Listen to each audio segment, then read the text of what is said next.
اللهم صل وسلم بارك على سيدنا شفيعنا حبيبنا نبينا مولانا محمد بارك وسلم. الحمد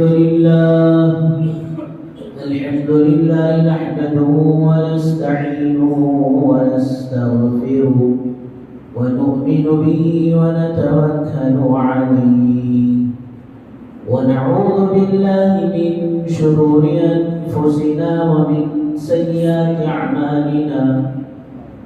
من يهده الله فلا مضل له ومن يضلله فلا هادي له. ونشهد أن لا إله إلا الله وحده لا شريك له. ونشهد أن سيدنا وسندنا مولانا محمدا عبده ورسوله. أما بعد فأعوذ بالله من الشيطان الرجيم. بسم الله الرحمن الرحيم. فليضحكوا قليلا وليبكوا كثيرا جزاء بما كانوا يكسبون. رب اشرح لي صدري ويسر لي أمري واحلل عقدة من لساني يفقهوا قولي. اللهم صل على سيدنا محمد وعلى آل سيدنا محمد بارك وسلم في كلام أولنا. اللهم صل على سيدنا محمد وعلى آل سيدنا محمد بارك وسلم في أوسط كلامنا. اللهم صل على سيدنا محمد وعلى آل سيدنا محمد بارك وسلم في آخر كلامنا. بزرگان محترم و معزز سامعین کرام، اللہ جل جلالہ عم نوالہ کا احسان کرم فضل ہوا کہ اللہ تبارک و تعالیٰ نے ہم سب کو اپنے گھر تک آنے کی توفیق نصیب فرمائی اور کچھ دین کی باتیں کہنے اور سننے کی توفیق و سعادت نصیب فرمائی. درود و سلام نازل ہو آقا مدنی تاجدار مدینہ احمد مجتبی محمد مصطفیٰ وجہ کائنات محسن انسانیت کالی کملی والے آقا محمد عربی صلی اللہ علیہ وسلم کے ذات عالی پر. بزرگ دوستوں، گزشتہ چند جمعوں سے مسلمانوں کے حقوق ایک دوسرے پر کیا ہیں یہ باتیں سامنے آتی رہی. حضور اکرم صلی اللہ علیہ وسلم اپنی امت کو کئی موقع پر کئی نصیحتیں حضرات صحابہ کرام رضی اللہ عنہم اجمعین کے سامنے کیا کرتے تھے. ایک مرتبہ آپ نے مجلس میں یہ سوال کیا کہ کون ہے من یاخذ عنی ہؤلاء الکلمات، کہ تم میں سے کون ہے جو مجھ سے یہ 5 کلمے 5 نصیحتیں حاصل کریں. حضرت ابو ہریرہ رضی اللہ عنہ اس حدیث کے راوی ہیں. حضرت ابو ہریرہ رضی اللہ عنہ فرماتے ہیں میں نے کہا قال انا یا رسول اللہ صلی اللہ علیہ وسلم، اللہ کے نبی میں اس کے لیے حاضر ہوں. تو پھر آپ نے حدیث میں آتا ہے وَأَخَذَ بِيَدِي وَأَدَّى خَمَسَ، کہ آپ نے حضرت ابو ہریرہ رضی اللہ عنہ کا ہاتھ پکڑا اور گنتی کر کر کے ایک ایک نصیحت سیدنا ابو ہریرہ رضی اللہ عنہ کے سامنے رکھی.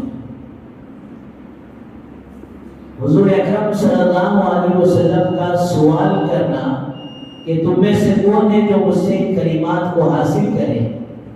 یہ سوال ایسا نہیں کہ حضرات صحابہ کرام رضی اللہ عنہم اجمعین کے اندر جذبہ اور شوق نہیں ہے، بلکہ صحابہ کا مزاج تو ایسا تھا کہ جو بھی خیر کا راستہ ملے اس راستے کو چھوڑتے نہیں تھے، خیر کا جو بھی موقع ملے اس موقع کو ہاتھ سے جانے نہیں دیتے تھے، بلکہ ہر چھوٹے بڑے غریب مالدار اسی طرح بیمار صحت مند ہر کسی کی تمنا، ہر کسی کی خواہش اعمال خیر کے کرنے کی، اس لیے فرمایا کہ مومن کا پیٹ خیر سے کبھی نہیں بھرتا، مومن کسی موقع پر جا کر مطمئن نہیں ہوتا کہ میں نے یہ کر لیا بس، نعمت وہ تو دنیا کے لیے ہے۔ اور پھر دوستو حرص، آگے بڑھنا، فاستبقوا الخیرات، اللہ خود حکم دیتے ہیں کہ نیک کاموں میں آگے بڑھو۔ پھر 25ویں پارے میں فرمایا من كان يريد حرث الآخرة نزد له في حرثه، جو آدمی آخرت کی کھیتی کا طالب ہوگا اللہ کہتے ہیں کہ ہم اس کی کھیتی کو بڑھاتے جائیں گے۔ وَمَنْ كَانَ يُرِيدُ حَرْثَ الدُّنْيَا نُؤْتِهِ مِنْهَا، جو آدمی دنیا کی کھیتی کا طالب ہوگا اللہ کہتے ہیں کہ ہم تو اس کی مقدر کا تو دیں گے۔ وَمَا لَهُ فِي الْآخِرَةِ مِن نَصِيبٍ، آخرت میں اس کا کوئی حصہ نہیں ہوگا۔ آخرت کی کھیتی کا طالب علم، آخرت کی کھیتی کا طلبگار، اس نیک اعمال کے خیر و برکات، اس نیک اعمال کے رحمتیں برکتیں دنیا میں اللہ ظاہر فرمائیں گے، اور پھر آخرت میں بھی دوستو اس کا بہترین اجر ملے گا۔ لیکن دنیا کی کھیتی کے طالبوں کا فرمایا مقدر کا تو یہاں مل کر رہے گا، آخرت میں تو پھر اس کا کوئی حصہ نہیں ہے۔ تو اللہ کے نبی سرکار عالم صلی اللہ علیہ وسلم کا سوال کرنا، من یاخذ عنی هؤلاء الکلمات، کون تم میں سے لے گا؟ فرمایا 5 نصیحتوں کی اہمیت کو بتانے کے لیے، اس کی عظمت کو بتانے کے لیے، اس کے فوائد کو بتانے کے لیے سوال کرنا مقصود تھا۔ بہرحال حضرت ابو ہریرہ رضی اللہ عنہ جو حافظ حدیث ہیں اور تمام صحابہ میں سب سے زیادہ حدیثوں کی روایت کرنے والے، حضرت ابو ہریرہ کہتے ہیں قلت یا رسول اللہ انا، اللہ کے نبی ان کلمات کو لینے کے لیے میں تیار ہوں۔ پھر اللہ کے نبی صلی اللہ علیہ وسلم نے ان کا ہاتھ پکڑا اور خمسہ، ایک نصیحت دی ان کو بتاتے چلے گئے۔ انہی کا آج تذکرہ کرنا ہے۔ اللہ کرے کہ اللہ پاک ان 5 نصیحتوں کو ہمیں بھی اپنی زندگی کا حصہ بنانے کی، اسے یاد رکھنے کی اور اسے دوسروں تک پہنچانے کی، اور پھر اس پر بھرپور عمل کی توفیق و سعادت نصیب فرمائے۔ پہلی چیز سرکار دو عالم صلی اللہ علیہ وسلم ارشاد فرما رہے اتق المحارم تکن اعبد الناس، کہ لوگوں کے اندر جذبہ ہوتا ہے، شوق ہوتا ہے کہ میں اللہ کی عبادت کروں، اور عبادت میں بھی میں اللہ کا بڑا عابد بندہ بنوں، بڑا عبادت گزار بندہ بنوں۔ اس حدیث مبارکہ میں سرکار دو عالم صلی اللہ علیہ وسلم سب سے بڑے عابد بننے کا طریقہ بتا دیا نصیحت کے ذریعے سے۔ تو پہلی چیز فرمایا اتق المحارم، گناہوں سے اپنے آپ کو بچاتے رہو، تکن اعبد الناس، کہ لوگوں میں تم سب سے زیادہ عبادت گزار شمار ہو جاؤ گے۔ ایک آدمی ماشاءاللہ کسی تھیلے کے اندر مال جما رہا ہے، اگرچہ کہ وہ مال گولڈ کے، سونے کے، بسکٹ کیوں نہ ہو، سکے کیوں نہ ہو، کہ چاندی کیوں نہ ہو، آج کے حساب سے کرنسی اور سکے اور چیزیں، روپے پیسے کیوں نہ ہو، لیکن اتفاق سے دوستو تھیلا پھٹا ہوا ہے۔ اب جتنا جماتے جائیں گے تو پھر وہاں سے جہاں پھٹا ہے، سوراخ ہو چکا ہے، وہاں سے وہ راستہ بنا کر نکلتے چلے جائیں گے. پھر اللہ والوں نے مثال دی, ایک آدمی اپنے آفس میں اپنے گھر میں جی اے سی لگا لیا. اب اے سی کا مقصد یہ ہے کہ ٹھنڈک پہنچے, لیکن ساتھ ساتھ وہ جو ہے ونڈوز کو کھول دیا ہے, ڈورز کو کھول دیا ہے. اب دوستو اس اے سی کا فائدہ نہیں ہو سکتا. اے سی کی ٹھنڈک تمہیں حاصل کرنا ہے تو پہلے دریچے اور دروازوں کو بند کرو, تب جا کر نفع دے گی. عبادت تو کر رہے ہیں ماشاءاللہ, لیکن اگر گناہوں سے بچنے کا اہتمام نہیں ہو رہا ہے تو دوستو پھر اسی طرح ہے کہ ٹینکی میں پانی تو بھر رہے ہیں لیکن وہاں ایک سوراخ بن گیا ہے جس کی وجہ سے وہ پانی دوسرے راستے سے نکلتا جا رہا ہے. اور قرآن میں اللہ تبارک و تعالیٰ نے فرمایا وَذَرُوا ظَاهِرَ الْإِثْمِ وَبَاطِنَهُ, کہ ظاہری گناہوں سے بھی اپنے آپ کو بچاؤ اور باطنی گناہوں سے بھی اپنے آپ کو بچاؤ. نیکی کا فائدہ دوستو اسی وقت ہوگا جب آدمی اپنے آپ کو گناہوں سے بچا کر زندگی گزارے, فرائض کو پورا کر رہا ہے اور سنت مؤکدہ کا اہتمام کر رہا ہے, نوافل کا اہتمام نہیں کر رہا ہے, کوئی بات نہیں. لیکن دوستو اگر وہ گناہوں سے بچ رہا ہے تو اس کے فرائض, اس کے سنت مؤکدہ اور اس کے روزے اور اس کی زکات, اس کا حج, وہ سب ماشاءاللہ نیکی کی شکل میں محفوظ رہے گی, باقی رہے گی. اگر اللہ نہ کرے گناہوں کا راستہ اختیار کر لیا تو دوستو سوراخ بن کر اس نیکی کا اثر, اس نیکی کا نور ختم ہوتا چلا جائے گا. حضرت خواجہ مشکی رحمت اللہ علیہ, ان کا نام اصل تھا خواجہ الحسن رحمت اللہ علیہ, لیکن ان کا اصل نام لوگ جو ہے بھول گئے. وجہ کیا ہے کہ ایک مرتبہ مدرسہ جا رہے ہیں, جوانی کا عالم ہے, اور اصل دوستو جوانی میں اپنے آپ کو گناہوں سے بچانا یہی اصل چیز ہے. بڑھاپے میں جا کر یہ بوڑھا شیر بھی بزرگ بن جاتا ہے, شیر بڑھاپے میں جا کر انہیں بھی ولی بن جاتا ہے. ٹھیک ہے, تو منہ میں دانت نہیں, پیٹ میں آنت نہیں. اب کسی پر حملہ کرنے کے لیے دانت نہیں ہے اور کھانے کے لیے انتڑیاں پورے ویکنیس ہو گئی. اب بڑھاپے میں جا کر انہیں پیر بن رہا ہے, ولی بن رہا ہے. یہ کمال نہیں ہے.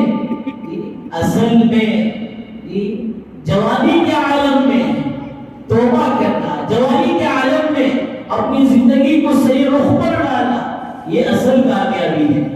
اس لیے حدیث میں آتا ہے کہ کل قیامت کے دن 7 طرح کے آدمیوں کو اللہ پاک اپنے عرش کے سائے میں جگہ نصیب فرمائیں گے, جگہ دیں گے. ان میں سے ایک نوجوان وہ بھی ہے جو جوانی میں اللہ کی عبادت کرتا ہو. تو حضرت خواجہ مشکی رحمت اللہ علیہ بڑے حسین, جمیل, خوبصورت نوجوان تھے. ایک عورت ان پر برائی کا ارادہ کر لی.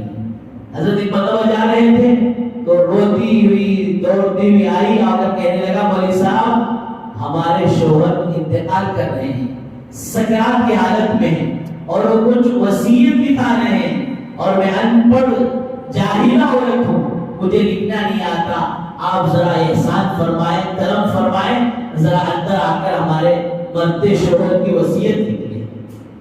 اب مرنے کے وقت یہ ساتھ دینا ہے.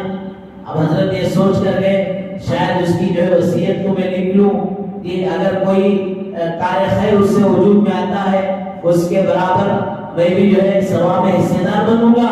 یہ ساری چیزیں سوچ کر اندر گئے. اندر جاتے ہی وہاں شوہر اور کچھ بھی نہیں ہے. اس عورت نے ایکٹنگ کر کے اندر بلایا اور جیسے ہی اندر گئے دروازے بند کر دی اور کہا کتنے دنوں سے میں تجھے تاک رہی ہوں اور تجھے اپنے جال میں پھنسانے کی کوشش کر رہی ہوں, آج موقع ملا ہے. چپ چاپ بغیر کسی آواز کے, شور و غل کے میری آج کی خواہش پوری کرتے ہیں. اگر نہیں کیا, اگر کچھ تو ادھر ادھر بھاگنے کی کوشش کیا تو میں روؤں گی, چلاؤں گی اور پھر تیرے اوپر زنا کا تہمت لگا دوں گی. زبردستی تو نے مجھ سے اور پھر تو جیل کے حوالے ہو جائے گا۔ اب حضرت پریشان کیا کریں؟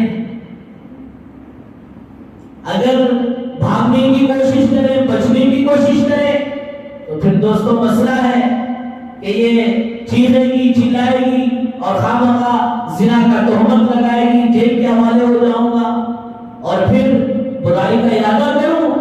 حضرت زلیخا نے بھی حضرت یوسف علیہ السلام کو ادھر ابھارا تھا، لیکن آپ نے فرمایا قال معاذ اللہ انہ ربی احسن مثوایا، میں تو اللہ کی پناہ چاہتا ہوں، آج بھی اللہ معاف فرمائے۔ کئی موقعوں پر زلیخائیں کہ ہمیں بھی دعوت ملتی ہے، یوٹیوب کھولو اور پھر دوسرے چیزوں میں، بلکہ کوئی ایک چیز خریدو جی، ایک معمولی سا کوئی ایک ڈبہ خریدو، اس پر بیٹھ کر دعوتیں دیتی ہیں۔ تو دوستو ہمیں بھی وہی کہنا چاہیے جو حضرت یوسف علیہ السلام نے کہا تھا معاذ اللہ۔ اب حضرت بچنے کا راستہ دیکھ لیں، کیسا بھی موقع کیوں نہ ہو، آدمی کا ایمان مضبوط ہو، اللہ کا ڈر ہو اور پھر بچنے کی کوشش کرے، اللہ ضرور راستے کھولتے ہیں، راستے نکالتے ہیں۔ ایسا نہیں کہ چھوٹے موٹے بہانے کی پا کر آدمی گناہوں میں ملوث ہو جائے۔ تو حضرت نے کہا کہ اب بچنے کا کوئی راستہ نہیں، تو اس سے پوچھا جائے مجھے استنجا لگا ہے، مجھے استنجا کا راستہ بتا دے تاکہ پہلے میں ضرورت سے فارغ ہو جاؤں۔ اور اس زمانے میں انڈین، ویسٹرن، امریکن ٹوائلٹ کا تو یہ نظام نہیں تھا، گھر کے کونے میں ایک گڑھا کھود کر اسی میں ضرورت سے فارغ ہوتے۔ حضرت گئے اور اس جا کر وہاں گندگی اٹھائی اور اپنے پورے جسم پر وہی کے آ گئے۔ جب یہ دیکھا ہے یہ تو کوئی پاگل اور دیوانہ معلوم ہوتا ہے، اتنا اچھا موقع چھوڑا ہے اور گندگی کو اپنے اوپر پھونک کر آیا، فوراً دروازہ کھولی، راستہ دیتی۔ حضرت دل میں اللہ کا شکر ادا کیا، اللہ تیرا شکر ہے کہ تو نے مجھے گناہ سے بچا لیا۔ اور پھر جا کر جو سرکاری حمام ہوتے ہیں اس حمام میں دوستو غسل کیا، نہایا، اور پھر کلاس کا ٹائم تھا، دوڑتے دوڑتے دوڑتے دوڑتے اسی حالت میں جا کر کلاس میں بیٹھ گئے۔ جیسے کلاس میں داخل ہوئے، مشک و عنبر کی خوشبو آ رہی ہے، کلاس چل رہی ہے، سارے اسٹوڈنٹ پریشان، ٹیچر پریشان، استاد پریشان۔ ارے خواجہ تم نے، خواجہ ابو الحسن تم نے کون سی خوشبو لگا کر آئی ہے کہ تمہارے جسم سے اور تمہارے کپڑوں سے مشک کی خوشبو آ رہی ہے؟ فرمایا کہ حضرت میں تو کوئی خوشبو نہیں لگایا، میں تو گناہوں سے بچ کر آ رہا ہوں۔ فرمایا دوستو ان کا نام خواجہ ابو الحسن تھا، لوگ ان کا نام بھول گئے، ان کے جسم سے موت تک ایسی خوشبو آتی رہی کہ لوگوں نے ان کا نام ہی خواجہ مشکی رکھ دیا۔ تو اللہ کے نبی صلی اللہ علیہ وسلم نے فرمایا اتق المحارم، گناہوں سے بچو، تم سب سے بڑے عبادت گزار بن جاؤ۔ فرائض و سنتوں کے ساتھ گناہوں سے بچنے کا اہتمام، زبان کی حفاظت، کان کی حفاظت، اور فرمایا آنکھوں کی حفاظت، غیبتوں سے، چغلیوں سے، بہتان سے، الزام سے، دل آزاری سے، ان سارے گناہوں سے اپنے آپ کو بچانا، یہ بھی خود عبادت ہے۔ تو حضور اکرم صلی اللہ علیہ وسلم نے ارشاد فرمایا اتق المحارم تکن اعبد الناس، گناہوں سے اپنے آپ کو بچاؤ، سب سے بڑے عبادت گزار کہلاؤ گے۔ اور پھر دوسری بات آپ نے فرمائی وَرْضَى بِمَا قَسَمَ اللَّهُ لَكَ تَكُنْ أَغْنِيَ النَّاسِ، کہ اللہ نے تمہارے لیے مقدر میں جو روزی کی مقدر کر دی ہے اس پر راضی ہو جاؤ تو تم لوگوں میں سب سے بڑے مالدار بن جاؤ گے۔ 7 بر اعظم کا اللہ نے بادشاہ بنا دیا، تو انسان کی فطرت ہے کہ پھر وہ 8ویں کے بارے میں سوچے گا۔ 2 وادی جنگل سونے کے اگر اسے مل جائیں تو تیسرے جنگل کے فکر میں لگ جائے گا۔ اس کا مطلب یہ نہیں کہ کوشش نہیں کرنا، تدبیر ضرور کرو، حلال طریقے سے کوشش ضرور کرو، دین کی دائرے میں رہ کر دینی حالت کے ساتھ فرائض کو پورا کرتے ہوئے رسول اللہ صلی اللہ علیہ وسلم کی سنتوں کے ساتھ کوشش کرنے سے منع نہیں ہے، لیکن ایسی کوشش کہ دائرے دین سے نکل گیا، دین کی باؤنڈری کو پار کر یہ ایسے ویسی رقم میں چلے گیا، ایسی ویسی کمائی میں چلا گیا، اور اللہ حفاظت فرمائے جس کے اندر جھوٹ بھی ہو رہا ہے، وعدہ خلافی بھی ہو رہی ہے، منافقوں کی نشانیوں کے ساتھ ساتھ یہ دھندا کر رہا ہے، فرمائے ان ساری چیزوں سے اپنے آپ کو بچانا۔ وَرْضَ بِمَا قَسَمَ اللَّهُ لَكَ، کہ اللہ نے جو تمہارے لیے مقدر میں طے کر دیا ہے اس پر راضی رہنا۔ تَكُنْ أَغْنِيَ النَّاسِ، لوگوں میں سب سے بڑے مالدار ہو جاؤ۔ اس نے دوستوں فرمایا کہ اصل مالداری وہ پیسوں کی مالداری نہیں ہے، اصل مالداری وہ دل کی مالداری۔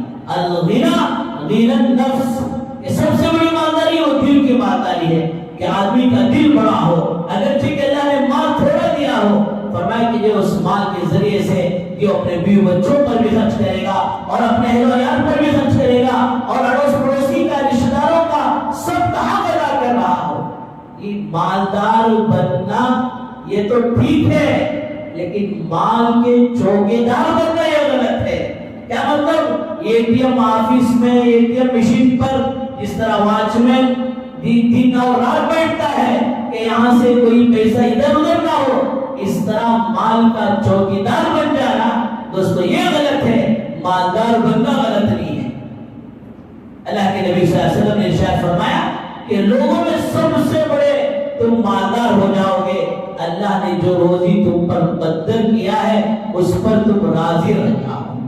اس نے فرمایا کہ جو نعمتوں پر شکر گزاری نہیں کرتا ہے اور جو مصیبتوں پر صبر نہیں کرتا، وَلَمْ يَرْضَ عَلَىٰ قَضَائِهِ، جو تقدیر پر راضی نہیں رہتا، اس کے لیے چاہیے فَلْيَتَّخِذْ رَبًّا سِوَائِهِ، وہ اللہ کو رب چھوڑ کر کسی اور کو رب بنا لے۔ دو باتیں ہوئی۔ تیسری بات فرمایا وَأَحْسِنْ إِلَىٰ جَارِكَ تَكُنْ مُؤْمِنًا، تم اپنے پڑوسیوں کے ساتھ حسن سلوک کا معاملہ کرو، تم مومن بن جاؤ گے۔ پڑوسیوں کے بڑے حقوق ہیں، یہاں تک کہ روایتوں میں آتا ہے سرکار دو عالم صلی اللہ علیہ وسلم نے ارشاد فرمایا کہ حضرت جبرائیل پڑوسیوں کا حق لے کر اتنی بار آئے کہ مجھے تو پھر یہ گمان ہونے لگا جس طرح بچوں کو پراپرٹی میں حصہ ملتا ہے اسی طرح پڑوسیوں کو بھی حصہ ملے گا، لیکن پڑوس ہونے کی وجہ سے کبھی کسی بات میں اونچ نیچ ہو جاتی ہے تو فرمایا اس موقع پر صبر کرو۔ پڑوس پہلی بات یہ ہے کہ پڑوسیوں کو تکلیف نہ دو، اور دوسری بات یہ ہے کہ کسی وجہ سے پڑوسی تکلیف دے تو اس کی تکلیف پر، پڑوسی کی تکلیف پر صبر کر لو، اس پر بڑا اجر ملے گا، اس پر تمہیں مومن ہونے کی سرٹیفکیٹ ملے گی۔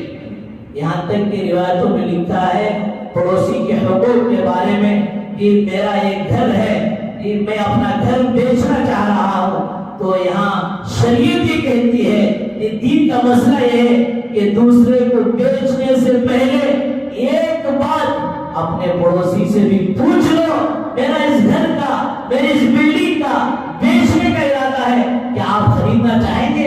اگر وہ کہنے نہیں مجھے خریدنا نہیں ہے تو فرمایا اب دوسروں کو بیچو۔ ایسا نہیں کہ پڑوسی کو پوچھے بغیر کہ بیچنے یہ اچھی بات نہیں ہے۔